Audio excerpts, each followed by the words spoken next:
Okay, now don't be disturbed, there's quite a number of slides there, I think about 11. But what they're doing is focusing on aspects of the student experience. So whilst attainment is a very direct thing to measure, students actually perform on the test. When we talk about the student experience, this is a more subjective thing, but we need to understand our students are making sense of the learning experience, particularly in this context of the flipped classroom.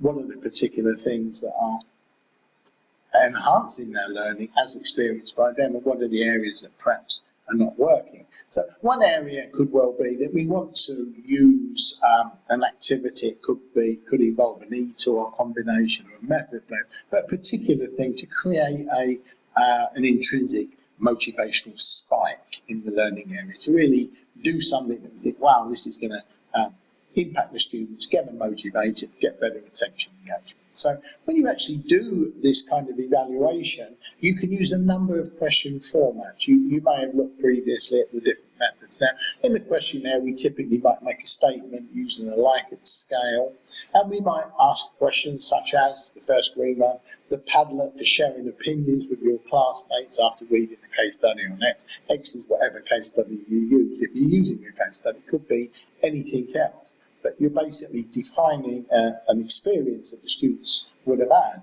And did this make the learning more interesting, meaningful to you? You can change these words depending on what you want. So that way you can get the students to give ratings on that. So you get some idea of the strength of feeling about the student experience on a particular activity.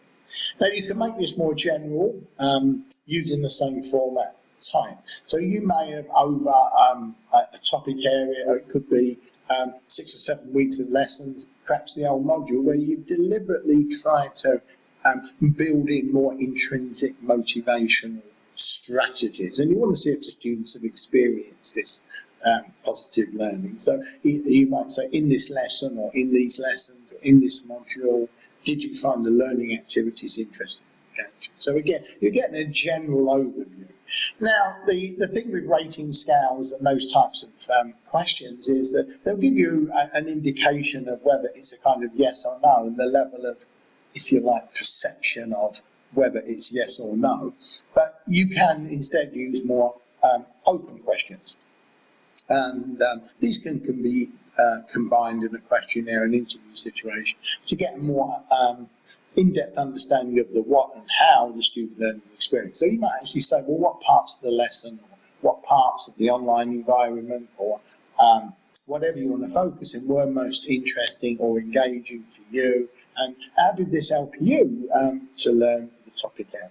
So that's, in this first slide, some ways in which the questions can be framed in specific, more general terms, or to build in some open response questions to get a better detail. So we do one more full slide. So we might really also want to see, well, because as we know that where students are given clear, challenging learning goals and they see the purpose, this has a positive effect on their attainment. So again, if we look at the questions there, we can have a very specific question that we show short videos at the beginning of the topic of the goal, its application in a real life situation. So the student has a pretty good idea what the task is involved, the purpose of it, and the expectations of proficiency. And we can also have a similar type of question at the beginning of each lesson. We try to communicate purpose of the topic. So you're making a kind of an explicit statement of what you're doing, and then you're asking them in a more open way, well, how useful was this for you? You know, can you sort of tell us what was useful about it, or what was not useful, and illustrate with examples.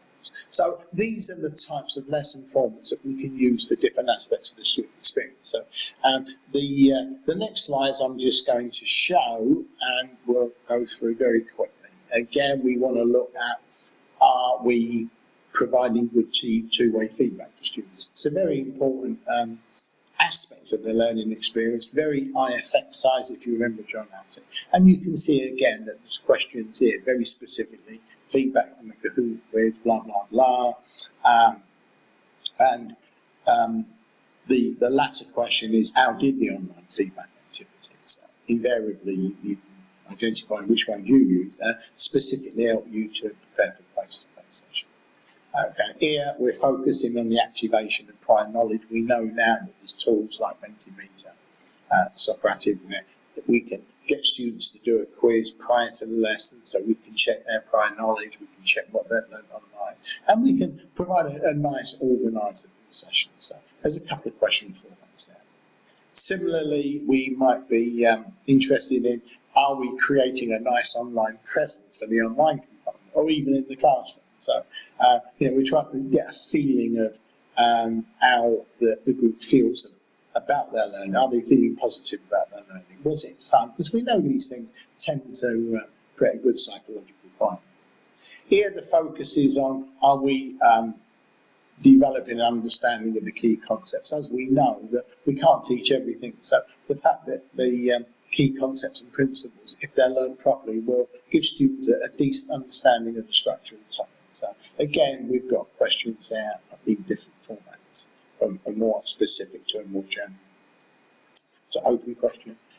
Here we go. Here, again, we know that variation in the modes of presentation can be useful, so we can look at the student experience of that. Developing critical thinking, we want students to think, so again, we can go from a specific to a general to an open question.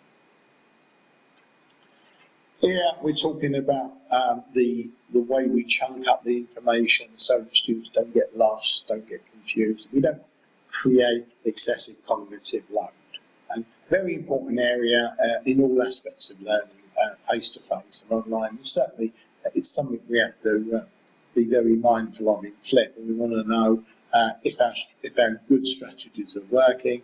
And here we're talking about deliberate practice. So where students have to practice to memorise stuff or develop skills, if this is an important aspect, how are we building this sufficiently into the instructional strategy? And finally, and this is an area that research shows is quite challenging, in the sense that if we're not careful, the students may start to see the online and the face-to-face components as separate learning entities. We want to see it as a seamless process of building up understanding through the iterative use of online face-to-face, online face-to-face. So again, there's some questions there that can be used, as I said, in a questionnaire or an interview situation. And that's about it. I hope it wasn't too cognitively painful, but you can download these slides, think about them, apply them to your context. So when you develop your evaluation, you can pick and customise the question and the types of format, focus areas are most relevant.